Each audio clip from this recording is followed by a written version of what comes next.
జీవితమొక పయనమని గమ్యము తెలియదని తెలిసిన ఈ మనిషి పయనమాగదు.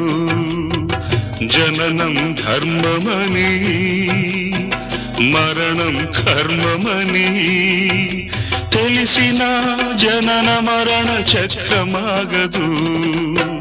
మరణం తథ్యమని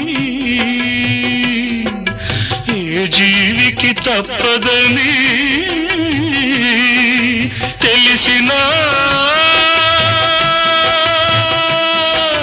ఈ మనిషి తపనాగదు.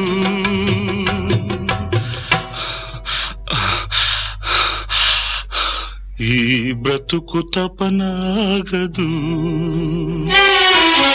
ఆగదు ఏ నిమిషము నీ కోసము.